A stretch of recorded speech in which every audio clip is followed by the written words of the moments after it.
semoga semua sehat, rezeki lancar, dan dimana saja selalu mendapat perlindungan dari Allah Subhanahu wa Ta'ala. Baik ya, hari ini kita jawab pertanyaan-pertanyaan dari teman-teman tentang kekarantinaan. Pak, kalau pengiriman domba ke Bali sekarang bisa gak? Ongkos karantinanya berapa Pak? Oke ya, untuk pengiriman domba ke Bali, nah karena domba ya, kalau di Bali itu daerah sapi Bali itu riskan dengan penyakit malignan Catarrh fever ya. Nah kalau domba itu kadang-kadang yang terserang malignan Catarrh fever itu tidak menunjukkan gejala. Jadi sapi Bali itu harus dijauhkan dari domba ya, karena domba-domba itu kalau terkena MCF atau malignan Catarrh fever itu tidak menunjukkan gejala penyakit. Oleh karena itu tentu saja untuk membawa domba ke Bali harus ada izin dari Dinas Peternakan Bali. Kalau teman-teman Bali mempersilahkan ya tentu saja dipersilahkan membawa. Oke ya, itu. Tapi menurut saya sih tidak bisa ya, karena Bali itu plasma nutfahnya sapi Bali. Jadi kalau domba ke Bali membahayakan sapi Bali. Oke, GF Channel. Ada dari Aurel.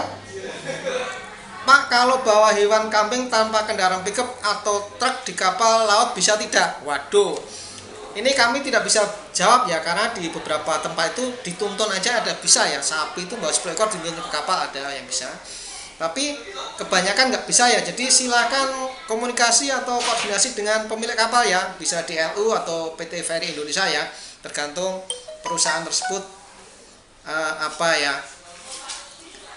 persyaratannya apa bisa dicencang, apa harus pakai truk. Kemudian ini ya, berapa lama ngurus surat-surat karantinanya Pak? Takutnya lama nanti di pelabuhan kambing banyak yang mati dengan berbagai alasan. Untuk memperlambat proses pelabuhan dengan tujuan minta duit lebih banyak Pak. Peternak pada rugi, petugas pelabuhan tidak mau tahu dengan alasan prosedur Pak. Oke Mas Prandi Muslim. Oke, oleh karena itu sebaiknya Anda ke kantor karantina dulu untuk pengiriman itu. Jadi tidak tiba-tiba datang ke membawa kambing 1-2 truk ke kantor, ternyata belum ada persyaratannya. Kan persyaratan ada sertifikat kesehatan hewan, kemudian ada beberapa, kemudian mungkinkah perlu diperiksa itu hasil labnya. Jadi kadang-kadang perlu hasil lab untuk beberapa hewan. Jadi sebaiknya ini koordinasi dulu ya, jangan mempertaruhkan uang ya. Jangan berjudi dengan uang, itu namanya berjudi. Jadi sebaiknya bertanya dulu prosedurnya apa, biayanya berapa, kapalnya bisa bawa tidak. Jangan-jangan kapalnya sudah dibooking orang penuh, nah Anda sudah sampai di pelabuhan balik lagi, padahal dari pelabuhan jauh. Itu ya Mas Prandi Muslim ya. Muhammad Arif, saya Arif dari Klaten, bisa minta nomor HP WA Pak, karena bulan Desember ini rencananya mau bawa kambing dari Klaten ke Kumai. Mohon maaf Mas Arif ya, untuk pertanyaan-pertanyaan silahkan bertanya di YouTube di kolom komentar ya, atau Anda bisa datang ke kantor karantina di Semarang ya, karena dari Klaten dekat ke Semarang atau ke Jogja, silahkan datang ke kantor karantina Semarang atau Jogja untuk bertanya apa saja yang diperlukan ya untuk rencana kirim kambing. Tapi biasanya kalau kirim ke kambing ke Kumai yang diperlukan hanya SKKH atau sertifikat keterangan kesehatan hewan dari Dinas Peternakan tempat asalnya kambing, dan hasil lab brucellosis ya, itu saja. Nah, tapi untuk pengiriman kambing itu kan Anda harus ke pelabuhan untuk koordinasi kapal apanya apa saja, kapalnya bisa enggak masuk truknya, karena kadang-kadang sudah penuh untuk muatannya ya kalau tidak pesan dulu ke DLU maupun ke PT Kapal Ferry Indonesia. Kemudian untuk kalau kirim kambing ke Makassar bagaimana Pak? Kirim ke Makassar sama saja persyaratannya dengan ke daerah yang lain ya, sertifikat keterangan kesehatan hewan dari Dinas Peternakan setempat, dan hasil lab bebas Brucella. Dan kalau mau aman Anda bisa minta izin masuk dari Dinas Peternakan tempat tujuan, itu saja ya. Kemudian ini dari The Stranger. Wah, The Stranger. Waduh. orang yang sangat misterius ya. Maaf, mau tanya, saya ada rencana mau kirim kambing hidup 200 ekor ke Brunei Darussalam. Mau tanya estimasi biayanya berapa dan persyaratan apa saja. Waduh, jalur pesawat. Untuk biaya pesawat saya tidak tahu ya Mas atau Mbak The Stranger. Biaya angkutnya saya tidak tahu. Untuk persyaratannya tentu saja kalau untuk ekspor ya, pertama harus ada import permit dari Brunei Darussalam karena tujuan Brunei ya, seperti izin masuk ke Brunei ya. Nah di situ di izin masuk itu nanti akan ada persyaratan kesehatannya apa saja. Dan nanti petugas karantina akan melakukan sesuai yang diminta di persyaratan tersebut atau di import permitnya.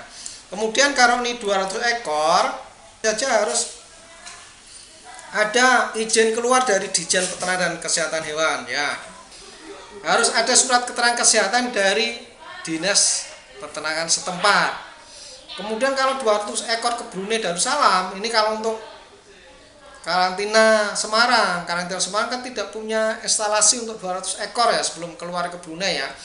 Jadi kandangnya harus ditetapkan 10 sebagai instalasi karantina hewan atau IKH. Jadi sudah saya sebut ya bahwa persyaratan kesehatannya nanti disesuaikan dengan import permitnya atau izin masuk dari negara Brunei itu apa saja. Mungkin harus bebas orof, harus bebas antrak, harus bebas brusela.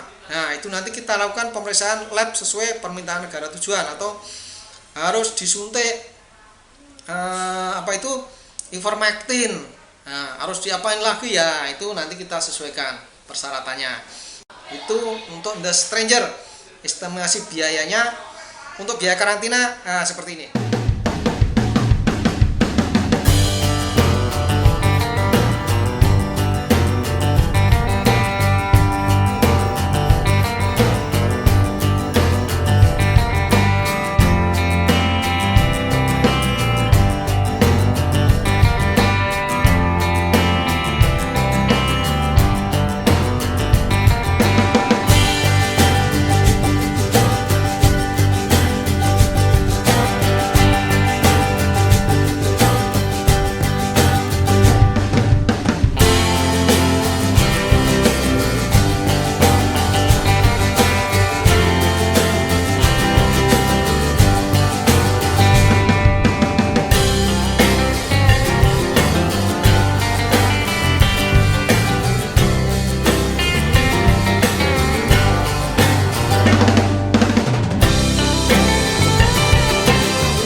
Begitu jawaban saya.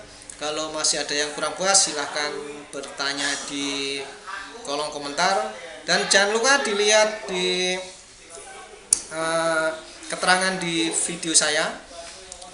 Akan saya bagi link bahasan saya tentang cara kirim domba maupun kambing. Baik teman-teman semua, semoga semua sehat, rezeki selalu lancar, dimana saja dilindungi Allah, dan semoga Indonesia menjadi lebih baik.